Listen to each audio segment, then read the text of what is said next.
সুখবর সুখবর সুখবর শুরু হয়ে গেল মালয়েশিয়ার কলিং ভিসা। 15 তারিখ থেকে মালয়েশিয়ার কলিং ভিসার মেডিকেল শুরু হচ্ছে। হ্যালো ভিউয়ার্স, আসসালামু আলাইকুম। আশা করি আপনারা সবাই অনেক ভালো আছেন। তো বৃহস্পতিবারের মতনই কিন্তু আবার চলে আসলাম নতুন আরো একটি আপডেট ভিডিও নিয়ে। তো বেশ আজকে মালয়েশিয়ার কলিং ভিসার সর্বশেষ যে আপডেটগুলো আসছে সেই আপডেটগুলো আপনাদেরকে জানানোর চেষ্টা করব। তো বেশ আজকের ভিডিওটা খুবই গুরুত্বপূর্ণ হতে যাচ্ছে। তো ভিডিওটা স্কিপ না করে ভিডিওটা সম্পূর্ণ দেখার অনুরোধ থাকবে। তো চলুন বেশ কথা বাড়াচ্ছি না, মূল ভিডিওটা তাহলে শুরু করা যাক। তো বেশ অনেক জল্পনা কল্পনার পরে কিন্তু শুরু হচ্ছে মালয়েশিয়ার কলিং ভিসার মেডিকেল। আজকে মালয়েশিয়ার স্বরাষ্ট্র মন্ত্রণালয় অর্থাৎ মালয়েশিয়ার কেজিএন থেকে অফিসিয়াল ভাবে ঘোষণা আসছে যে 15 জুন থেকে অর্থাৎ আজকে থেকে শুরু হচ্ছে মালয়েশিয়ার কলিং ভিসার মেডিকেলের হচ্ছে আবেদন। তো বেশ আপনারা অনেকে আমাকে কমেন্ট করেন যে ভাই আপনি প্রুফ সহকারে দিবেন। তো আপনারা স্ক্রিনে হয়তো বা দেখতে পাচ্ছেন যে আপনার দিয়েছে, সেটা আমি আপনাদেরকে পড়ে শোনাই।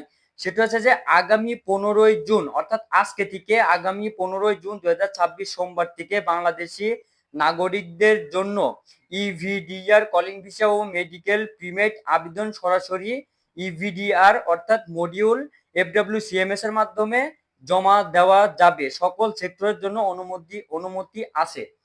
তো অর্থাৎ মালয়েশিয়ার স্বরাষ্ট্র মন্ত্রণালয় অর্থাৎ মালয়েশিয়ার কেপিডিএন এর পক্ষ থেকে যেটা জানানো হয়েছে যে আজকে থেকে অর্থাৎ মালয়েশিয়ার কলিং ভিসা যেটা বাংলাদেশিদের জন্য খোলার যেটা বন্ধ হয়ে পড়েছিল বা খোলার যেটা সম্ভাবনা ছিল সেটারই কিন্তু ঘোষণা তারা দিয়েছে যে আজকে থেকে অর্থাৎ 15 জুন থেকে সোমবার থেকে মালয়েশিয়ার যে সকল কর্মী আসার জন্য তারা আবেদন করার জন্য বসেছিল বা এজেন্সিরা বসেছিল সেটা কিন্তু সক্রিয়ভাবে মডিউল আকারে FWCMS এর মাধ্যমে তারা কিন্তু আজকে থেকে আবেদন জমা দিতে পারবে FWCMS এ। তো আপনারা অনেকে আমাকে কমেন্ট করতেছিলেন যে ভাইয়া মেডিকেল কবে থেকে শুরু হবে, এবং গত না গত এর আগের ভিডিওতেও কিন্তু আমি আপনাদেরকে বলছিলাম যে 15 তারিখ থেকে কিন্তু বা 15 জুন থেকে মালয়েশিয়ার কলিং ভিসার মেডিকেল কিন্তু শুরু হবে।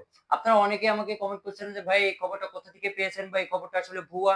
সেটারই পরিপ্রেক্ষিতে কিন্তু গতকালকে মালয়েশিয়ান ইমিগ্রেশন থেকে বা মালয়েশিয়ার স্বরাষ্ট্র মন্ত্রণালয় থেকে তারা কিন্তু এই বিজ্ঞপ্তিটা দিয়েছে, যেটা আপনারা স্ক্রিনেও দেখতে পাচ্ছেন।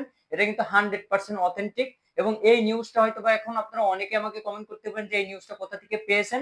সেটার লিংক আমার পিন কমেন্টে দেওয়া থাকে। আপনারা চাইলে কিন্তু আপনারা নিজেরাও কিন্তু সেখানে মালয়েশিয়ান ইমিগ্রেশনের ওয়েবসাইট আপনারা দেখে সেখান থেকে কিন্তু দেখতে পারেন। তো আপনারা অনেকে আমাকে কমেন্ট করতেছিলেন যে ভাইয়া মেডিকেল কবে থেকে শুরু হবে। ফাইনাল কিন্তু এই 15 তারিখ থেকে কিন্তু মেডিকেলের বা কর্মী আনার যে আবেদনপত্র সেটা কিন্তু বাংলাদেশের যে সকল রিক্রুটিং এজেন্সি গুলো আছে তারা কিন্তু আবেদন করতে পারবে। তো ফাইনালি কিন্তু মালয়েশিয়ার কলিং ভিসার মেডিকেল কিন্তু শুরু হতে যাচ্ছে। তো বেশ আজকের ভিডিওটা এই পর্যন্ত ছিল। যদি ভিডিওটা ভালো লেগে থাকে তো অবশ্যই চ্যানেলটি সাবস্ক্রাইব করবেন এবং পাশে আসা বেল আইকনটি প্রেস করে দিবেন, যাতে পরবর্তী মালয়েশিয়ার কলিং ভিসার নিত্য নতুন আপডেট ভিডিও সবার আগে পৌঁছে যায় আপনার কাছে। সে পর্যন্ত ভালো থাকবেন, সুস্থ থাকবেন। আসসালামু আলাইকুম।